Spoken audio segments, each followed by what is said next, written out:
Anarchast.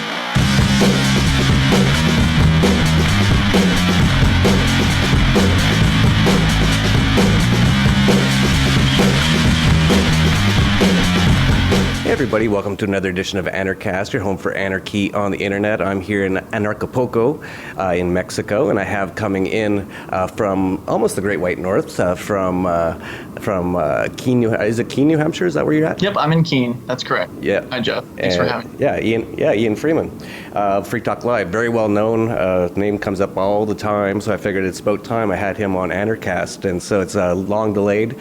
For those that don't know him, he's done a lot of great work on Free Talk Live, a lot of activism kind of stuff up there in the free-ish state, as I call it, and hopefully one day free state.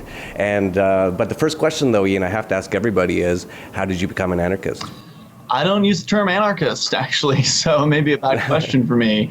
I think that, there's a debate within the movement, the liberty movement about this, and I prefer the term voluntarist. I think that I like to define myself based on, what I'm for rather than what I'm against. And what I'm for is humans interacting on a consensual basis. Anarchist sort of has connotations, whether we like it or not, of bomb throwing, violence, and just property destruction. And I'm not really into those things. So voluntarist, I think, is a much more positive description of what I'm about. Yeah, no, I totally agree. I use that word all the time too. I use different words in different settings, depending on what I want to accomplish. Right. But how did you become a voluntarist then? Were you always that way, or did you sort of come to that understanding over time? I think that I've always been sort of anti-authority to some extent. I mean, I can remember not liking being told what to do as young as elementary school. And then obviously that firmed up into more ideas later on in life. I became a libertarian back when I was a teenager during the Harry Browne campaign with the Libertarian Party. He was their presidential candidate, as you may know, in 1996 and 2000. And that's kind of where I got my start in the world of activism as well, working with the Libertarian Party. Ultimately, once you get into the ideas of liberty, it's just you go down that road and you become more understanding of what the principles of freedom are. And at some point, I flirted with the term anarcho-capitalist, but I don't like either of those terms. I think they're both loaded words that have all kinds of negative connotations. And ultimately, as far as the term capitalism goes, again, another word that's just essentially a bad word these days. I don't necessarily support one form of economics over another, or one form of system of economic organization over another. All I care about is whether or not people are acting consensually. So, be a capitalist, be a communist, as long as you're not forcing people into your system, I'm okay with it. Yeah, I agree with that, and I think Harry Browne is a great place to start. What a great guy. Did you know him personally? I got the chance to meet him once during his presidential campaign in the year 2000. He came to Tampa, where I was living from Florida originally, and he spoke there, and he was really tall and super nice. What a gentleman. And I was a listener of his radio show as well, and so he was definitely a big inspiration. I mean, if I had to describe myself as a libertarian, it would be a Harry Browne libertarian, because he really did have principles that unfortunately we just don't see in the Libertarian Party these days. It's a shadow of its former self. Yeah, for those people who are younger who might not remember him, you should definitely look him up. He was sort of the Ron Paul of the 80s and 90s, I would say. Absolutely. Would you agree with that? Yeah, no doubt about it. Although Ron Paul was around, but he was like quite a bit more popular than Ron Paul in those terms. People knew him more in the libertarian circles because he was the leader of the Libertarian Party in the U.S. And he deserved it. I mean, he was a great communicator. Yes. There's nobody, I think, Ron Paul's good, but I would say Harry Browne's a better communicator of the ideas, because Ron, he's a little bit older, not to say that he's a bad communicator. He's great, and he's done amazing things for the liberty movement. But Harry Browne really had it down. He had some really great, there's a book that the advocates for self-government sell called Short Answers to, Liberty A to Z, I think, where he's got these little short answers that he came up with on all kinds of different issues on how freedom works. And the guy just really practiced communicating very effectively, and he wrote some books to help people learn those techniques. Yeah, he was really good. My favorite Harry Browne quote is, "The government will break your leg and then hand you a crutch and say you're welcome." So he had a lot of stuff like that. the military is the government's just a gang that flies flags in front of its offices. Yeah, he was really good. It was sort of real sad when we lost him, but we're moving on. And so up there in Keene, are you from Keene originally? No, I'm from Florida. Actually, I was born and raised in Sarasota, Florida. I moved to Keene in 2006 as one of the early movers for the Free State Project and never really looked back. It's been a wonderful experience here as compared to Florida, where it's hard to get libertarians to do anything at all besides run political campaigns every 4 years and lose pathetically. Up here we've actually got people who are winning election. They're just not running as libertarians. The Libertarian Party in New Hampshire is also pathetic, but the libertarian anarchists, voluntarists here are actually running as Republicans and Democrats and getting elected. So we've probably had more electoral success here in New Hampshire in 10 years than the Libertarian Party's had in their entire life history. Plus, you get all the wonderful civil disobedience and non-cooperation and sort of outside the system activism, outreach projects. There's just so much activism going on here, plus all the social things that are happening. You've been to Porcfest, so you know a little bit about that. But there's so much happening. You can't possibly do everything here, which is a great problem to have. Yeah, no, it's really interesting. I've been learning about it over the last few years. I didn't know too much about what was going on up there. I went to Porcfest probably 3 or 4 years ago, and I've gone every year since, I believe, although I wasn't there very long this year. I had other things I had to do, but it's phenomenal to see all these different people who've moved up there, and you were one of the early movers, and that's great. And all the activist types things they're doing, I always enjoy it. I just watched Derrick J's Victimless Crime Spree just the other day. Oh, you did? How did you feel about it? I loved it. I couldn't believe that I didn't know about it before, so I actually contacted Derrick, and I'll have him on Anarchast later this week, I believe.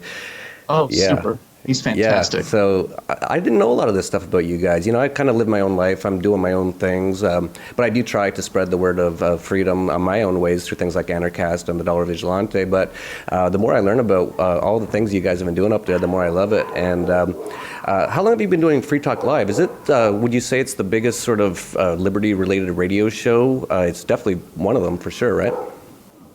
Yeah, I mean, we're on more radio stations. And I mean, first of all, there aren't very many liberty-oriented radio shows that are on real, actual, licensed FCC stations. It's pretty much Free Talk Live and the Freedom Fiends. There really isn't anything else out there in syndication. We've been at this since 2002, and we've been syndicated since 2004. And so we're actually approaching our 10-year anniversary of syndication. Now heard on over 160 radio stations from coast to coast, including beyond the coast. We got a station in Guam and the Virgin Islands as well. That I also sort of self-syndicate the show on my radio network, LRN.FM. You can see the logo back here. And that's actually available via satellite across all of North and Central America, as well as in Africa as well. So there's listeners all over the place, but it's been a wonderful ride and it's been a lot of fun. Yeah, it's great and awesome. I've had a number of the Freedom Fiends on now. I've had Michael Dean, I've had Ben Stone. I think Nima Vedati's on with them, or I'm not sure. He's related to them somehow anyway. He was. Actually, Nima was one of the original Fiends. It used to be Michael Dean and Nima Vedati, and Nima had a couple kids and just decided to go off and do the family thing. But yeah, it was great seeing the Freedom Fiends for the first time this year. And I'd never met Michael Dean until Porcfest, and he's an awesome character. I really have enjoyed working with him. Yeah, that's where I met them as well, was this year at Porcfest, both Michael and Ben Stone, and we hung out in Ben's mobile command units, and it was great. And so really happy to have you on. Finally, I've got some Free Talk Live people on. I've been remiss in not doing it, and I'm glad to do it. Let's talk a little bit about some of the activism going on up there. You guys are always doing something. I know you're having an event as well that we should let people know about at the end of October. Why don't you let people know about that as well? Sure. Well, KeeneVention, you've been to the Porcupine Freedom Festival, Jeff. Have you been to the Liberty Forum? No, it's way too cold. Well? February. Right. So it's the Liberty Forum's the Free State Project's winter event, and it's really cold. But it's in a hotel, so you don't have to go outside too much. But the Liberty Forum is like one of those events where they would pay to fly fancy name speakers like you or somebody else in, from all over the place, Jeffrey Tucker's and those sorts of people. Yeah, I've been invited a few times, but I'm from Canada. I just can't take those winters anymore.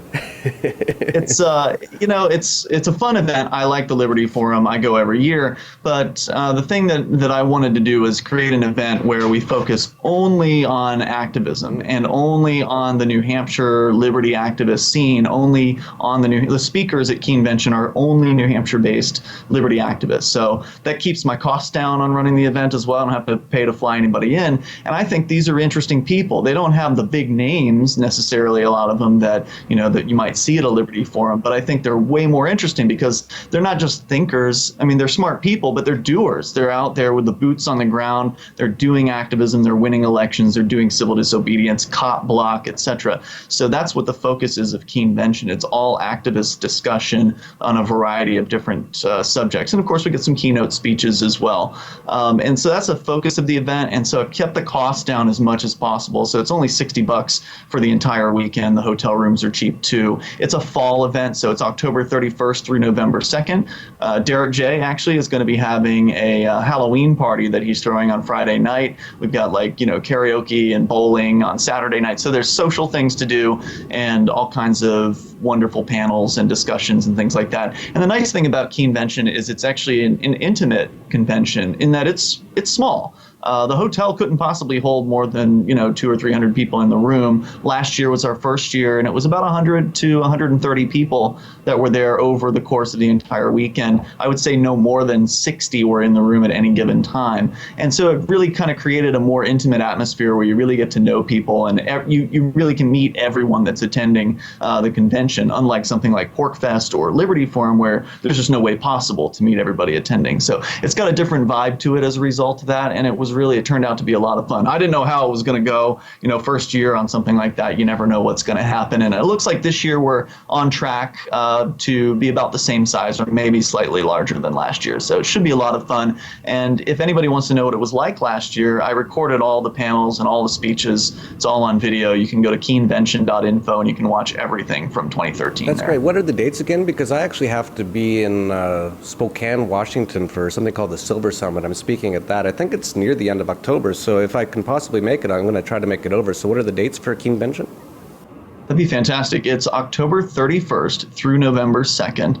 And I did mention $60 tickets. We also take Bitcoin. So if you want to pay with Bitcoin, that's totally cool too. Yeah, I might try to make it. I think that might work in my schedule. So I'm going to try to do that. I as well am having my own conference too. So I'm sort of learning these things too. I haven't fully announced it yet. I've been saying this for a while.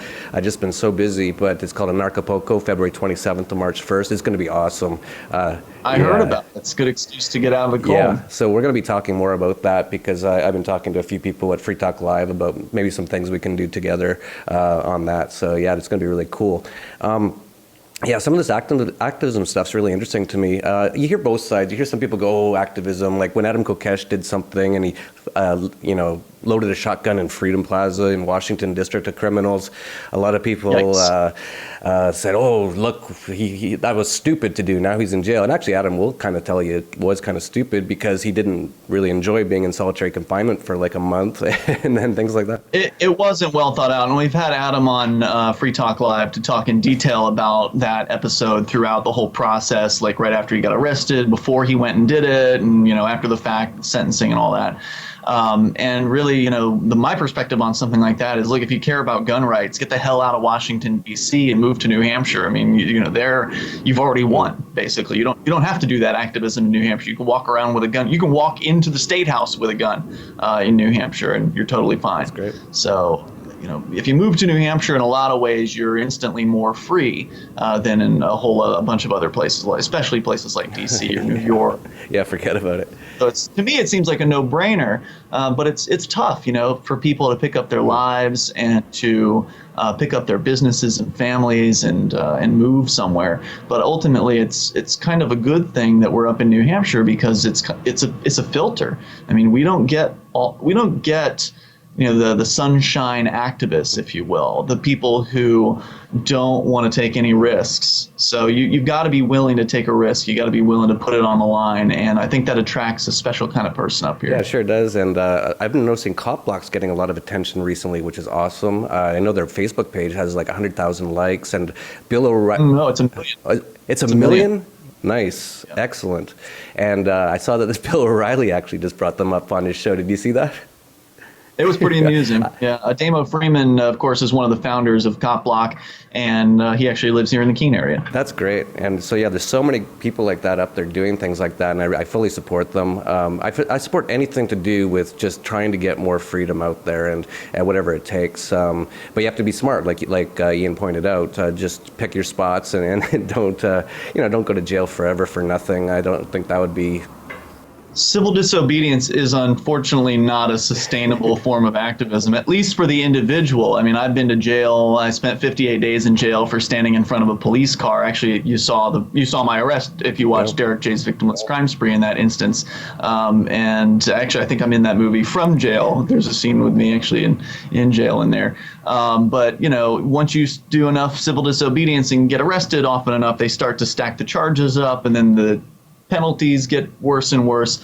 So civil disobedience, I think, is a really powerful form of activism. It brings attention to an issue. It starts a conversation, and I think it's important. And also, it's a personally empowering thing too, to be able to say no to the police, to be able to tell bureaucrats, no, I'm not going to do what you are demanding, and I'm going to break your rules. I think that's a really fun thing to do. And once you start doing it, you don't ever want to stop.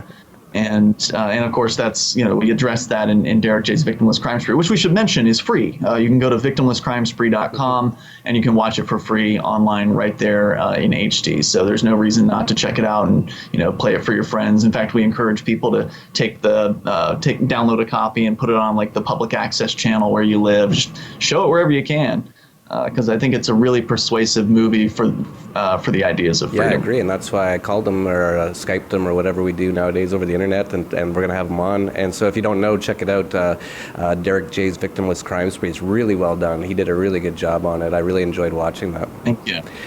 I was honored to be the producer of that film. Oh, you were? Great. Yeah, and it was my first real involvement. I mean, I've always had a video aspect to the activism that I do, but we just had so much great footage from that year that Derrick was arrested 5 times for a bunch of nonsense.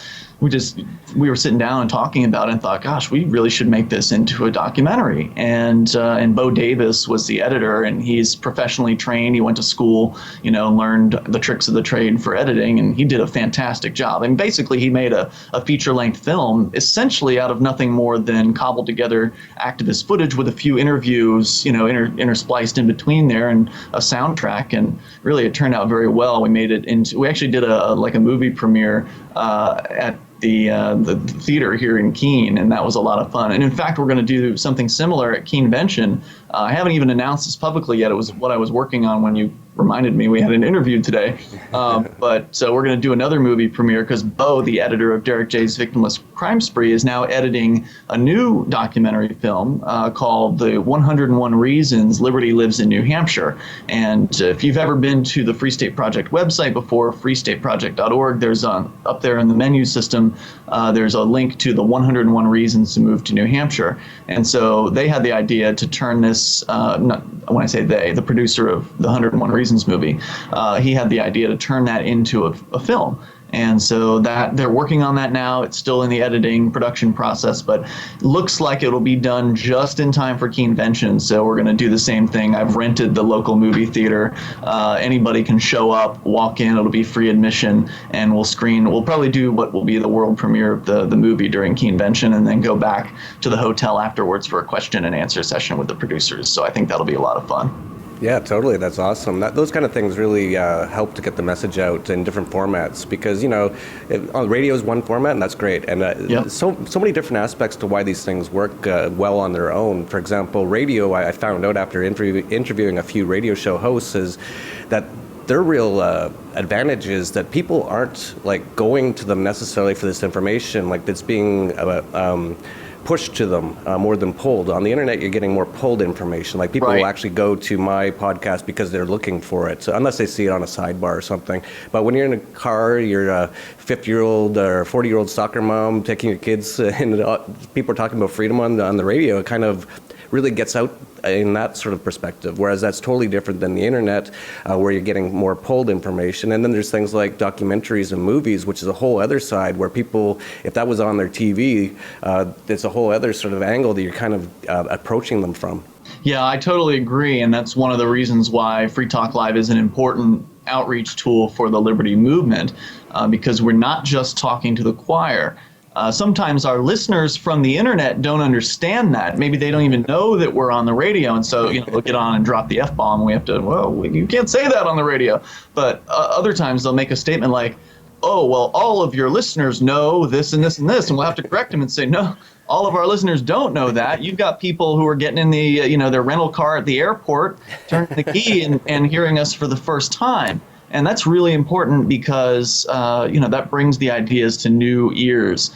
And we've had people tell us, hey, there's a promo I made that's actually running during on LRN.FM where we got a guy telling us about his experience. He heard us on the radio in Charleston, South Carolina, where we've been on for years, and he says, he doesn't think he would have found the ideas of freedom if he hadn't heard us on, that station in Charleston. And then ultimately he says he joined the Free State Project, and now he sends, $5 a month to Free Talk Live via our AMP program. So it's a huge thing to be on radio, which is one of the reasons why I created LRN.FM. It's essentially a radio network for the purpose of broadcasting it on a pirate radio station.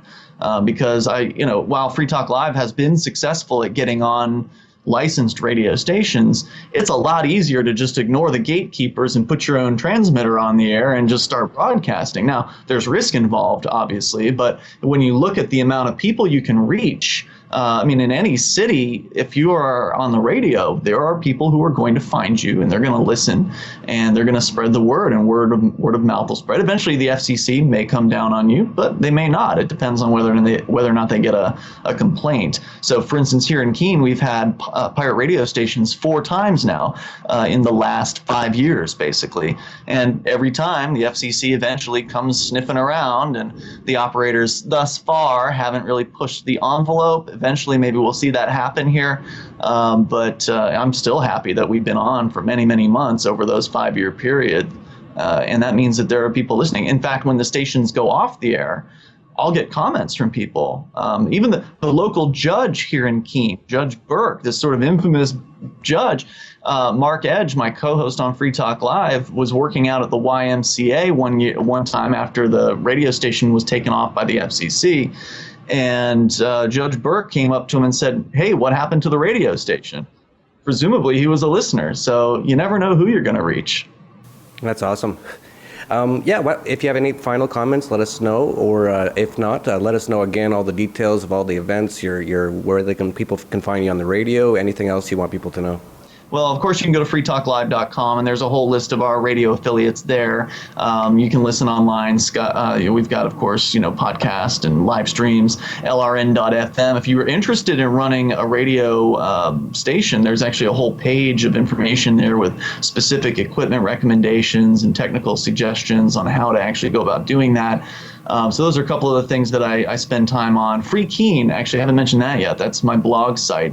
You can go to freekeene.com. It's not just me that blogs there. There's over a dozen people that blog, some more so than others, but there's always some fresh content coming up there, which is a great way to kind of get plugged into some of the stuff happening in New Hampshire. You can see a lot of the activism over at freekeene.com, and of course, KeeneVention at KeeneVention.info. And that's a sampling of some of the things I'm involved with here, but there's so much to do here in New Hampshire. I would really encourage everybody to look seriously at the Free State Project. If you love freedom, please go to freestateproject.org. There's just nothing that compares to being around a community of people who care about freedom. And I know you understand that, Jeff. You've been working on sort of a similar, bring people together project down south. And we've got over 1,600 people that are here now in New Hampshire. Over 16,000 have pledged to make the move. And as soon as the Free State Project reaches 20,000, then there's a 5-year window of time where everyone has to move here. So from what all you might have heard about New Hampshire, all of the stuff, all the news we've made here, the Robin Hooding stuff, I don't know if you've heard about that, but Robin Hooding's made international headlines all over the place. A lot of the news we've made has only been with that initial early movers, the 1,600 people. What's it going to be like when there are 5,000 people here, 7,000, 10,000 people? I mean, it's mind-boggling to think about it. Numbers really make a difference. Absolutely. So check out everything that Ian had just brought up. If you're in the U.S. looking for a place to live a little freer, definitely check it out. If I was going to stay in the U.S., I'm not actually from the U.S. to begin with, but if I wanted to live in the U.S., which I don't, but if I did, I'd probably live up there, even though I hate cold weather. At least in the summers, I live up there. So. It's an international movement too, though. I mean, even if you aren't in the U.S. In fact, I was just out to lunch right before this with a couple folks from Russia, and one of them's living here. He's actually sought asylum here because the Russian government does not like him very much, and I think his girlfriend is here visiting as well, and she's thinking about going to school out here. So it's actually an international movement. People are coming here from a lot of places, which is very exciting. Yeah, I see it all the time as well. Here in Acapulco, tons of our subscribers or listeners always come down. That's where we're going to have in Acapulco in February. And yeah, it's really great. It's growing dramatically all over the place, thanks to people like Ian, who's definitely not sitting around not doing anything by the sounds of it. Sounds like he's just doing so many things and so many great things. So I'd like to thank Ian again for coming on. And thanks, Jeff. Thank you. And please subscribe down below. This is, one little thing you can do, just a little click, and that can help. And check out things like what Ian was saying about how you can start your own radio station and things like that. All these things help. You might not even have any idea, but they really do. So get out there and do something one way or another, even if it's just a little click on the subscribe button down there. So that's it for Anarchast, your home for anarchy on the internet. Peace, love, and anarchy. This is Anarchast.